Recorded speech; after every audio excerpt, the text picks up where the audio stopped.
Wow, berapa banyak rekan-rekan teman-teman diberkati oleh pujian yang sudah dibawakan oleh tim Praise and Worship.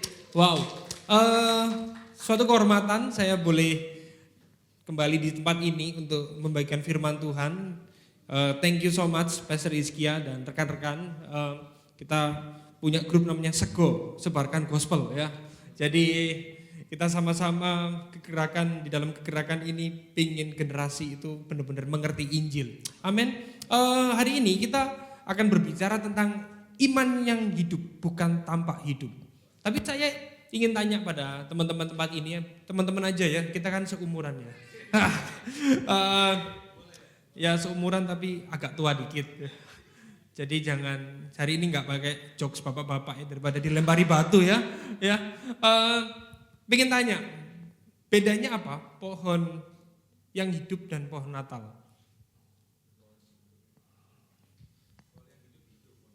Betul, ya itu intinya. Mari kita tutup dalam doa.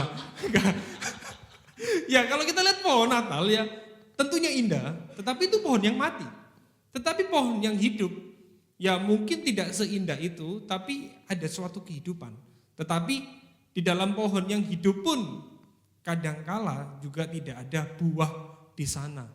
Karena memang semua pohon gak ada buahnya ya, belum tentu ada buahnya. Ya, tapi konteksnya ini adalah pohon yang punya buah. Nah saya itu suka gardening ya teman-teman. Saya itu suka hobi nanam pohon, nanam apapun ya. Yang pasti gak ada nanam saham ya saudara ya. Jadi waktu itu tanam pohon mangga dan bertahun-tahun saya itu iri dengan tetangga. Punya tetangga saya itu berbuah terus. Nah punya saya itu sudah kurang lebih 5 tahun di rumah saya yang dulu. Itu gak ada buahnya sama sekali. Dan memang waktu diperiksa, waktu di dalam akarnya itu, memang akarnya gak tumbuh kemana-mana. Dan di dalam tanah tersebut memang tanahnya tidak bergizi ya, tidak subur. Maka enggak heran bahwa pohon saya itu enggak berbuah dengan baik. Daunnya doang banyak banget tetapi enggak ada buahnya. Nah, ini nyambung dengan firman Tuhan yang kita akan pelajari pada sore hari ini. Kita buka sama-sama di Markus 11 ayat yang ke-20 sampai yang ke-26, tapi saya rindu kita bisa membaca bergantian, amin. Yang semangat sama-sama katakan aye. Mantap ya, kita baca sama-sama ayat yang 20, saya 20, rekan-rekan 21. Ayat 20, pagi-pagi ketika Yesus dan murid-muridnya lewat, mereka melihat pohon ara tadi sudah kering sampai ke akar-akarnya. Rekan-rekan, maka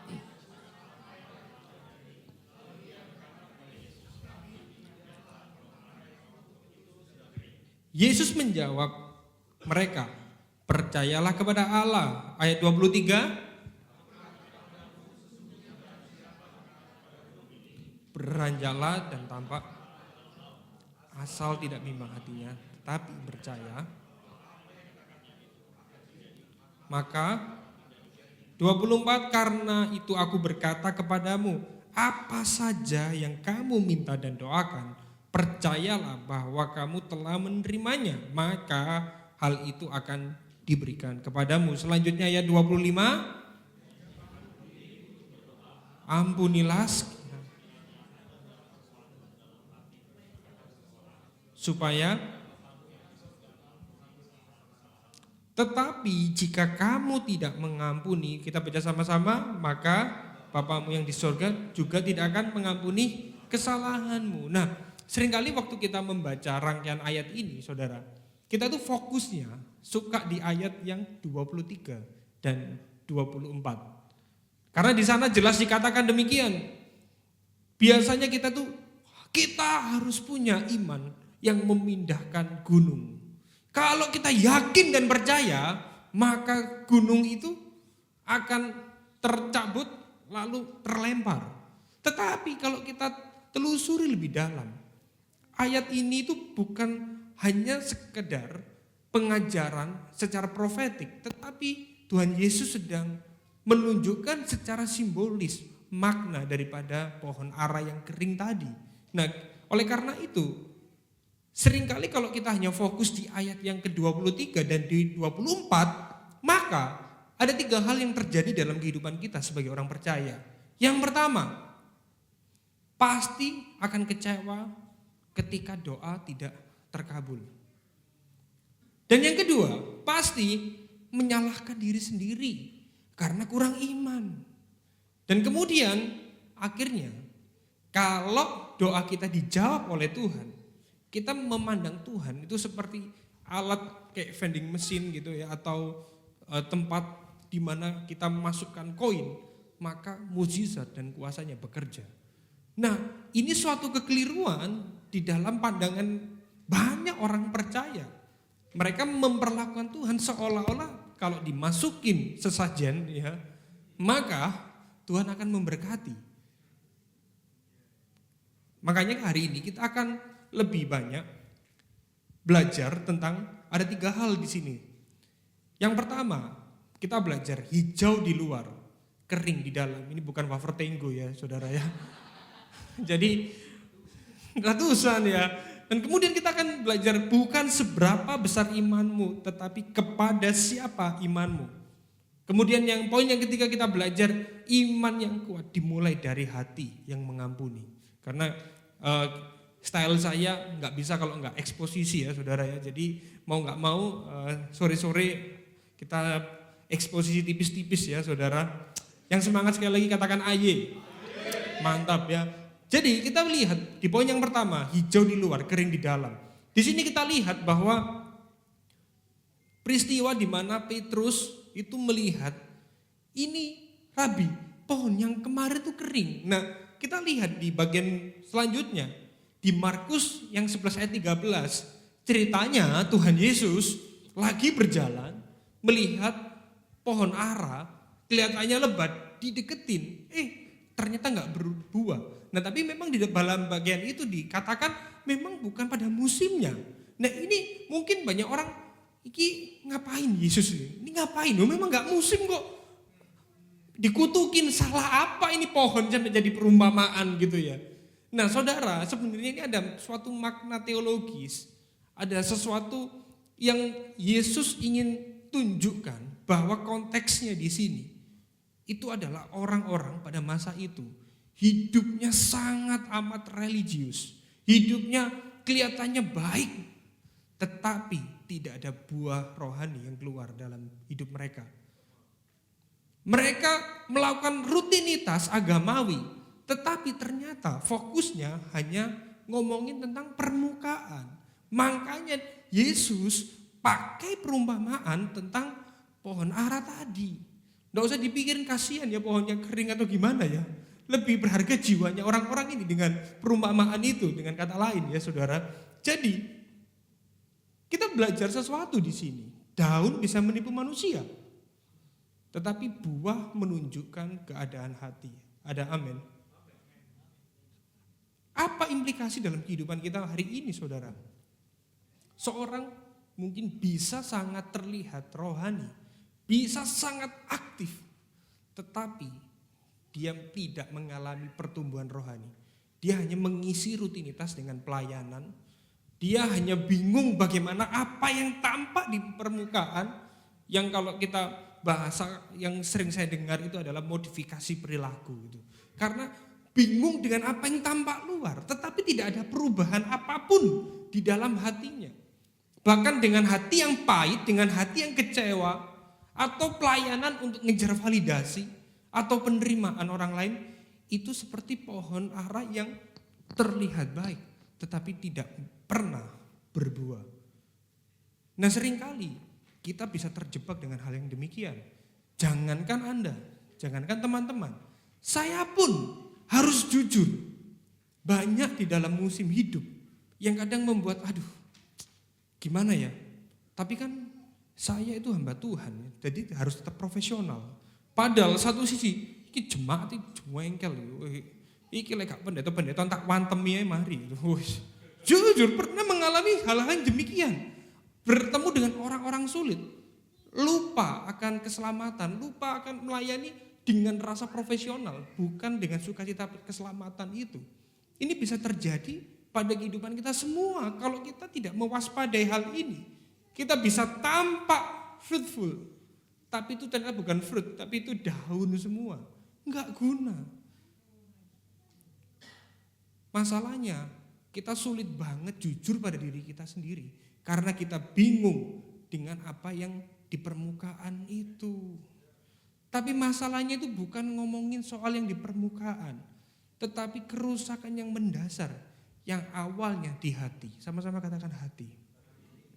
Makanya kekristenan itu bukan ngomongin sekedar tentang kamu harus berbuat baik, melakukan ini dan itu. Yes, itu baik. Tetapi yang paling penting di dalam perjalanan iman kita, siapa yang menjadi fokus kita? Apa yang melandasi ketika kita melakukan ini dan itu? Yang jadi drive, yang jadi motor penggerak di dalam kehidupan kita. Karena kalau kita hanya berfokus kepada kebaikan pun, kita bisa melupakan sisi yang lebih esensi di dalam perjalanan iman kita, saudara. Makanya hidup yang hanya terlihat rohani, tetapi tidak menaruh Kristus sebagai pusat kehidupannya, maka hidup itu akan jadi kering. Tetapi hidup yang berpusat pada Kristus, maka hidup itulah yang akan menghasilkan buah. Amin, saudara. Jadi saudara, banyak saya menjumpai orang-orang Kristen, bahkan di tempat saya melayani, aduh aku hampa. Kadang aku gini-gini aja pelayanan. Apalagi kalau di Gibeon gitu ya, sebut merek gak apa-apa, gereja sendiri saudara. Aduh, habis gini pasti khotbahnya karena Injil. Ada gospel connection. Wis ngerti patternnya. Aku gak kerasa apa-apa, aku hampa. Yang salah sebenarnya bukan khotbahnya, tetapi kepada siapa iman kita itu terarah. Diarahkan kepada siapa? Seringkali banyak orang itu mengarahkan imannya itu pada dirinya sendiri. Makanya dia tidak pernah mengalami sukacita itu. Hidupnya enggak berbuah, cuma gitu-gitu aja. Bukan karena firman-Nya. Saya percaya kalau kita itu merenungkan firman setiap hari, enggak mungkin kita itu akan ngomong, saya sudah ngerti. Enggak mungkin. Kalau kita ngomong saya sudah ngerti, artinya kamu enggak ngerti apa-apa. Artinya kamu harus terus belajar. Karena firman Tuhan itu, saudara, itu seperti kolam yang aman buat bayi yang baru belajar berenang. Tetapi firman Tuhan yang sama, itu seperti laut yang dalam, di mana penyelam profesional pun tidak akan bisa menyentuh dasarnya. Jadi, kita tidak bisa ngomong kalau kita itu sudah ngerti firman, kita sudah ngerti Injil. Gak bisa. Jadi ini perenungan bagi kita semua. Seringkali kita hanya kagum dengan mujizat. Seperti Petrus lihat, wih keren banget Tuhan Yesus. Ngomong terkutuklah langsung kering. Padahal bukan itu substansinya. Tetapi melalui apa yang dilakukan oleh Tuhan Yesus tentang pohon ara itu, menunjukkan sikap hati orang-orang pada masa itu. Bahwa kamu itu kalau cuma religi, tapi tidak pernah belajar dan berakar pada sesuatu yang benar, maka kamu seperti pohon yang kering. Makanya kita belajar di poin yang kedua, bukan seberapa besar imanmu, tetapi kepada siapa imanmu. Nah ini menarik. Dari ngomongin pohon ara, tiba-tiba Tuhan Yesus ngomong, percayalah kepada Allah. Ayat ini itu seperti sandwich ya. Kayak habis ngomong ini nggak nyambung, ngomong ini kayak nyambung. Jadi kayak sandwich yang memang kita harus pelajari pelan-pelan. Ini salah satu teks yang tersulit yang harus saya pelajari. Terima kasih sudah menyulitkan saya ya. Saya sampai waduh buka jurus komentarinya semua dikeluarin ya. R.C. Sproul semua dikeluarin. Wah, ini di prank ini ya. Ya enggak apa-apa, tapi saya bersuka cita, saya akhirnya juga bisa merenung. Jadi orang yang pertama terberkati bukan Anda, tapi saya sendiri, saudara. Yang bertobat pertama kali adalah saya sendiri, bukan Anda, saudara. Jadi di sini saya belajar sesuatu bahwa banyak orang Kristen itu kalau ngomong percayanya ini bukan percaya pada Allah, tapi percaya pada diri sendiri. Makanya dikatakan percayalah kepada Allah. Seringkali dalam perjalanan iman kita, Berapa banyak kita tuh lebih percaya pada diri kita sendiri. Nah memang culture kita seperti itu. Kamu bisa, maka kamu bisa. Apalagi kalau kita ikutan seminar, bisa. Bisa nggak bisa, harus bisa gitu. Percaya pada dirimu sendiri. Kalau kamu punya sesuatu yang positif, maka energi di semesta ini akan masuk ke dalam dirimu dan kamu jadi orang yang positif. Ini yang memang terjadi dalam banyak kehidupan orang Kristen tanpa disadari. Banyak orang itu bukan percaya kepada Allah, tetapi percaya kepada diri sendiri. Ini iman yang kurang tepat. Percaya kepada Allah artinya fokusnya bukan pada iman itu, tetapi fokusnya itu kepada Allah. Makanya saya membedakan objek iman dan subjek iman. Objek iman itu lebih besar daripada subjek iman itu sendiri. Artinya apa? Objek iman itu percaya kepada kemana iman itu diarahkan, yaitu kepada Allah. Sementara subjek iman itu percaya pada dirinya apa yang dimilikinya. Banyak orang ngomong percaya pada Allah, tetapi kalau rekeningmu nol, apakah kamu tetap bersuka cita? Kalau Anda percaya pada Allah, walaupun di ATM gak ada yang bisa ditarik, Anda tetap bisa menarik hikmahnya. Saudara, banyak orang ngomongin, aku percaya pada Allah.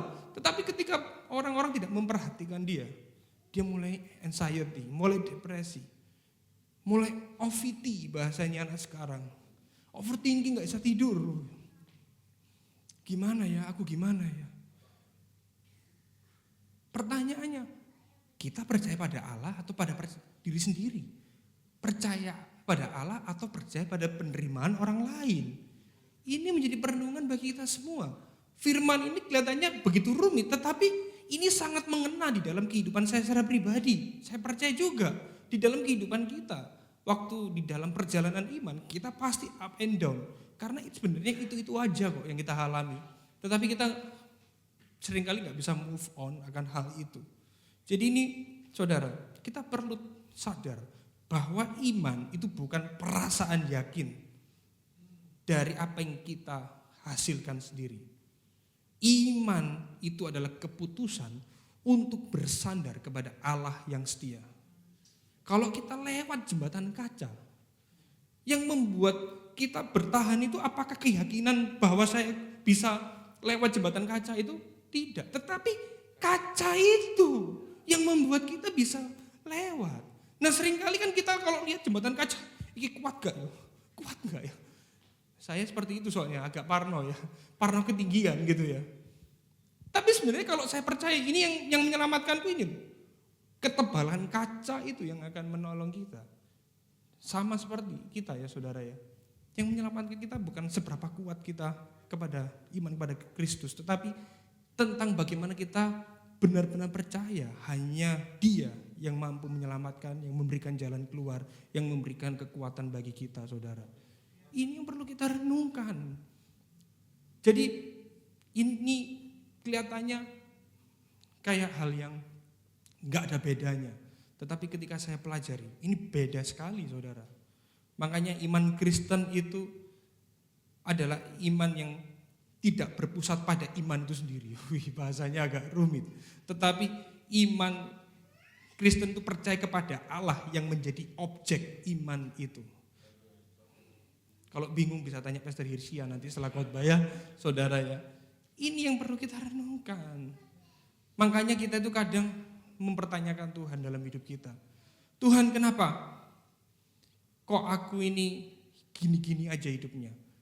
Aku sudah berdoa, aku sudah benar-benar menyerahkan hidupku. Tapi kok ya kayak gini-gini aja, tetap Miss Queen ya. Maunya jadi sultan tapi kesulitan. Kok gini-gini aja itu orang itu kok lebih sukses, lebih berhasil. Kayak lihat uangnya gak ada serinya gitu ya. Kok bisa kayak gitu ya? Kenapa aku hidup dalam sakit penyakit, kok gini terus? Kita mungkin mempertanyakan kehadiran Tuhan di dalam kehidupan kita. Makanya C.S. Lewis, dia pernah mengatakan demikian. Saya tahu sekarang Tuhan, mengapa engkau tidak menjawab doaku.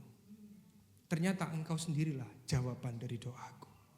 Seringkali kita menanti-nantikan Tuhan, tetapi kita enggak ngerti jawabannya. Tetapi seiring perjalanan iman kita, kita tahu bahwa ini semua enggak penting, karena Tuhan sendiri adalah jawaban doaku. Ini yang perlu kita renungkan teman-teman semua. Ini perlu kita benar-benar resapi dalam kehidupan kita. Dan saya percaya, iman yang sejati, itu iman yang timbul dari hati yang mengampuni. Wah. Jadi di dalam khotbah ini seperti ada subtema-subtema yang berbeda, tetapi sebenarnya ini suatu rajutan di mana Tuhan itu seolah-olah pingin menunjukkan iman yang hidup itu iman yang seperti apa. Iman yang hidup, yang nyata, itu adalah iman yang buahnya paling kelihatan ketika kita mengampuni orang lain. Tapi mungkin waktu teman-teman mendengarkan firman ini, aku gak punya dendam sama orang lain. Hidupku baik-baik saja.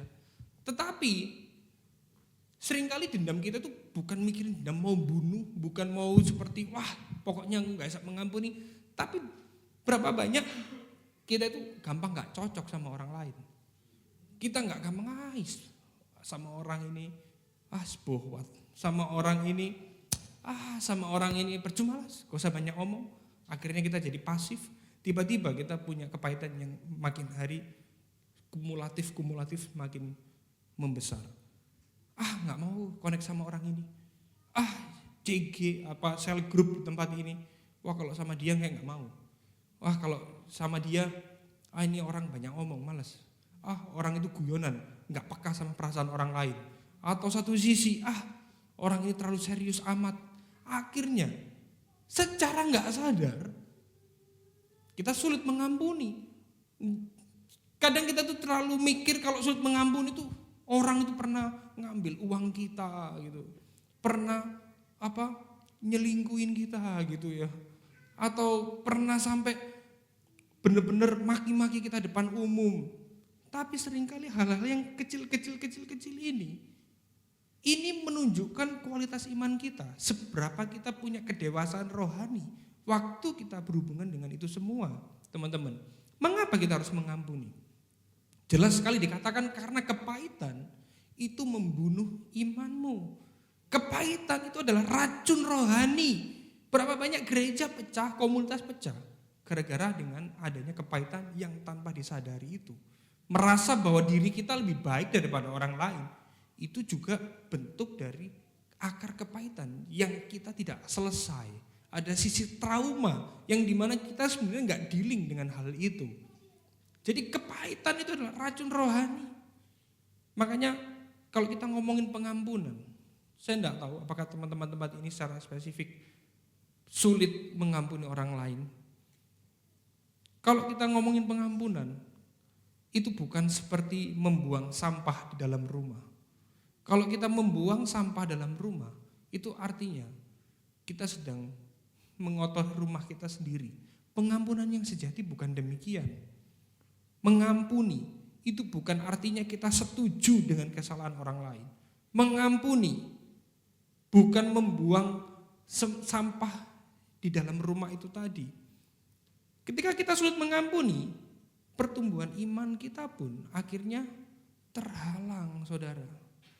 Makanya iman yang tidak disertai pengampunan sebenarnya adalah iman yang mati. Doa yang tidak disertai relasi yang benar itu adalah doa yang sia-sia. Itu seperti pohon ara yang daunnya berbuah tetapi tidak pernah mengalami relasi kepada Tuhan. Gak mungkin orang itu ngomong cinta Tuhan tetapi gak cinta tubuh Kristus yang lain. Gak bisa. Kalau kita ngomong cinta Tuhan, maka efeknya itu juga kepada sesama. Yang setuju katakan amin. Nggak mungkin. Jadi wujud kasih kita pada Tuhan, ketika kita merasakan anugerahnya, pasti anugerah itu membuat kita mengasihi sesama kita. Membuat kita bisa mengampuni orang lain. Itu jelas sekali. Tetapi kalau kita punya kepahitan, itu akan menghambat pertumbuhan iman kita. Jadi ada kata-kata yang mungkin serem ya di bagian yang terakhir. Kalau kamu tidak mengampuni, maka Bapamu yang di surga juga tidak akan mengampuni kamu. Waktu saya baca ayat ini, wah, berarti keselamatan bisa hilang gara-gara kepahitan. Saya telusuri, maka Bapamu di surga tidak akan mengampuni kamu. Kata-kata yang tepatnya, ternyata ketika saya studi di dalamnya, kalau orang terima kasih karunia, maka dia akan dimampukan untuk mengampuni. Orang yang tidak dapat mengampuni dari awal, ternyata dia tidak menerima kasih karunia itu. Jadi bukan ngomongin keselamatan bisa hilang on and off seperti itu. Dari awal dia tidak pernah percaya kepada Tuhan. Makanya dia ngomong, tidak, aku nggak bisa ngampuni orang lain. Ini suatu reflektif bagi kita semua, saudara.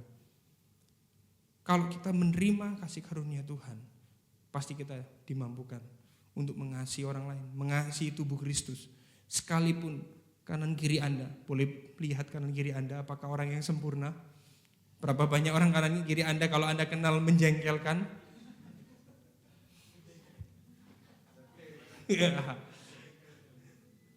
Orang kanan kiri kita mungkin bisa menyakiti kita.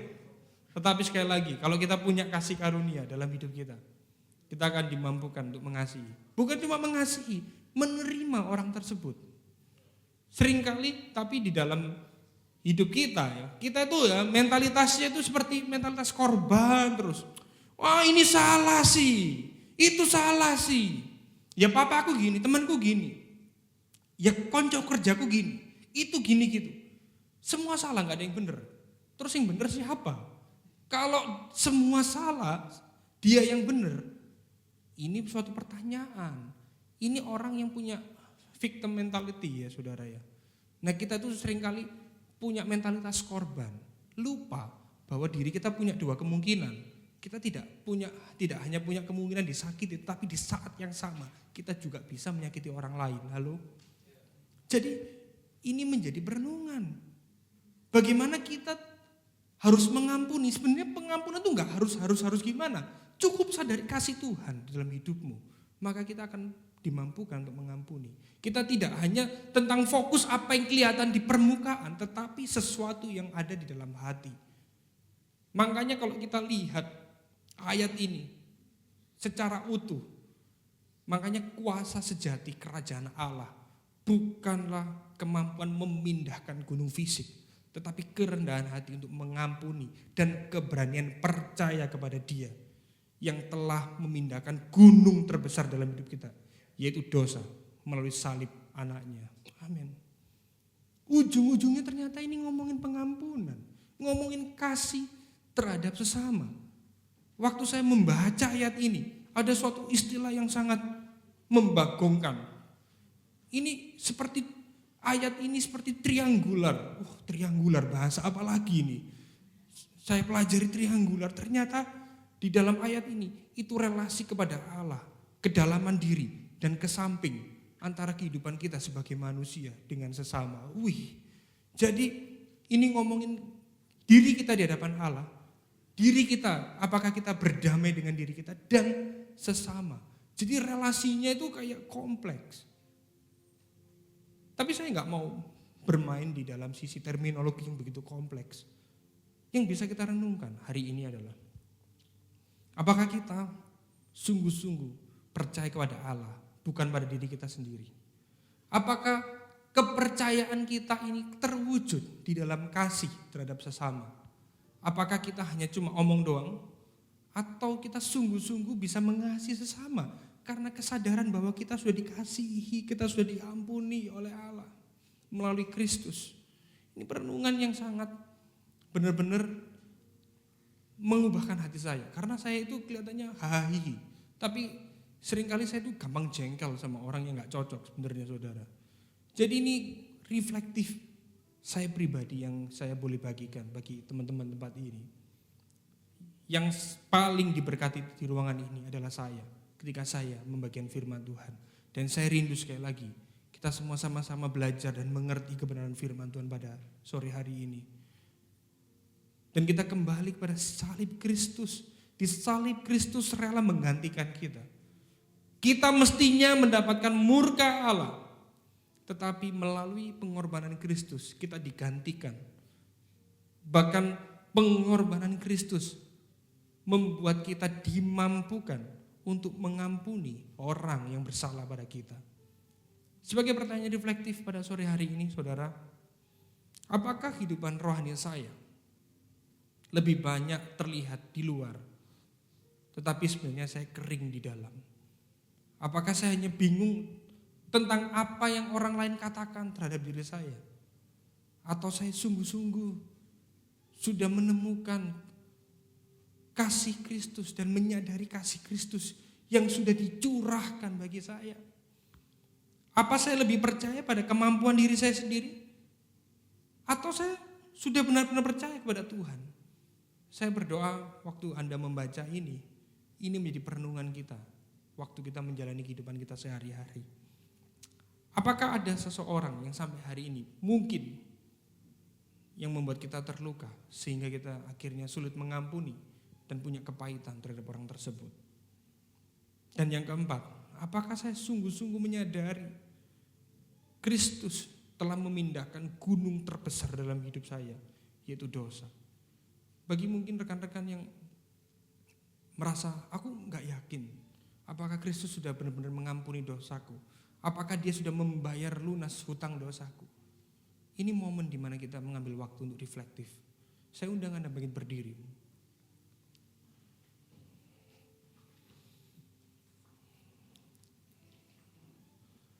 Buat teman-teman yang meresponi firman Tuhan, kalian boleh angkat tanganmu, ngomong kepada Tuhan, Tuhan, aku mau sungguh-sungguh Engkau yang menjadi pusat di dalam kehidupanku. Kalian juga boleh minta ampun, ampuni Tuhan kalau seringkali aku justru bersandar pada diriku sendiri. Aku tidak menaruh iman pengharapanku hanya kepadamu. Ampuni aku kalau aku hanya ngerti teori, tetapi hari ini aku sebenarnya hampa. Aku ke gereja terpaksa. Aku ke gereja takut dibilang gak rohani. Atau mungkin di antara kita, aku sangat terluka dengan perkataan atau tindakan dari rekanku, orang tuaku. Biarlah kasih Kristus memulihkan. Biarlah pribadi Roh Kudus terus menjamah, melawat, memberikan damai sejahtera. Tolong Tuhan, buat rekan-rekanku tempat ini, mampukan mereka Tuhan. Kalau mungkin di antara kami mengalami kebimbangan, mungkin takut kehilangan keselamatan, takut apakah dosanya diampuni atau tidak. Kiranya Tuhan, kami boleh percaya melalui firman pada sore hari ini, kami diyakinkan bahwa keselamatan kami aman di dalam Engkau. Bukan karena kuat gagah kami, tetapi anugerah-Mu yang terlebih dahulu menghampiri kami. Anugerah yang sama itu memberikan kekuatan, menyertai, bahkan menjamin hidup kami hingga akhir hayat. Biar kami sungguh-sungguh bersandar kepada Engkau ya Tuhan. Kami mau di dalam kehidupan kami, kami menaruh Kristus sebagai pusat. Kami mau Tuhan, kami mau. Tuhan, Engkau melihat tangan-tangan yang terangkat, mereka yang bergumul.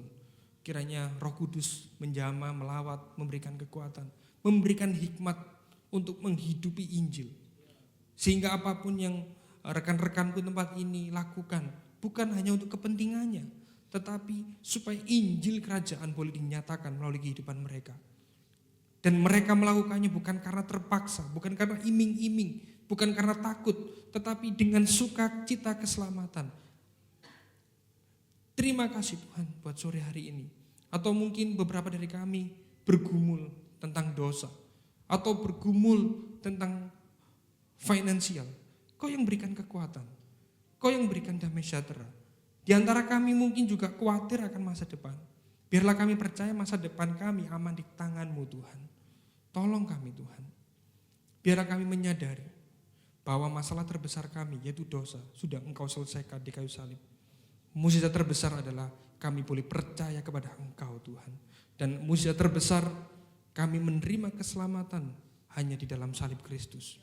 Ajari kami hidup sesuai dengan firman-Mu, tetapi biarlah kami tidak bersandar pada kekuatan kami, tetapi kami sungguh-sungguh bersandar kepada anugerah-Mu melalui pribadi Roh Kudus yang sudah tinggal di dalam hati setiap kami. Terima kasih Tuhan. Hamba-Mu terbatas, sekali lagi. Tetapi kami percaya Roh Kudus yang tidak terbatas terus berbicara secara personal di dalam hati setiap kami Tuhan. Terima kasih Tuhan pada sore hari ini. Biar firman-Mu terus menopang perjalanan iman kami. Kami serahkan hidup kami dalam tangan-Mu. Kami berdoa hanya di dalam nama Tuhan Yesus Kristus, yang percaya sama-sama katakan. Amin. Thank you Dave. Berapa banyak yang diberkati oleh Pastor Dave hari ini. Luar biasa. Dan mari kita tutup ibadah kita hari ini. Tetaplah jadi orang yang percaya kepada Tuhan. Tetaplah orang menjadi orang yang beriman kepada Allah dengan menyatakan kasih kepada sesama. So mari kita satu dalam doa. Kami mengucap syukur buat firman-Mu yang luar biasa, yang mengubahkan hati kami, yang menegur hati kami Tuhan, dan yang mengkalibrasi hati kami. Kami percaya Engkau yang akan terus mengerjakan karya keselamatan-Mu di dalam kehidupan kami, sehingga kami bertumbuh, berbuah, dan buah itu dirasakan oleh banyak orang Tuhan. Kristus semakin diberitakan, Kristus semakin dirasakan oleh banyak orang. Terima kasih buat keberadaan Dave di tengah kami. Kau berkati kehidupan Pastor Dave Tuhan, keluarganya, anak-anaknya, manapun dia pergi, kiranya kasih karunia-Mu nyata dalam kehidupannya. Ayo menjadi pergumulannya Tuhan, Tuhan yang menjadi jawaban dalam doanya.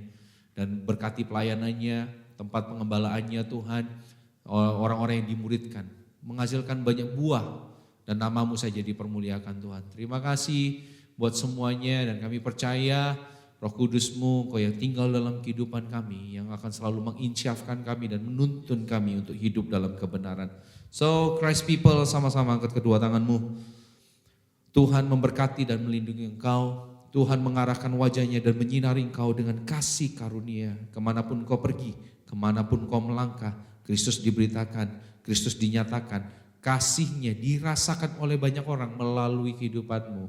Dan oleh sebab itu, pergilah jadikan semua bangsa murid Tuhan Yesus.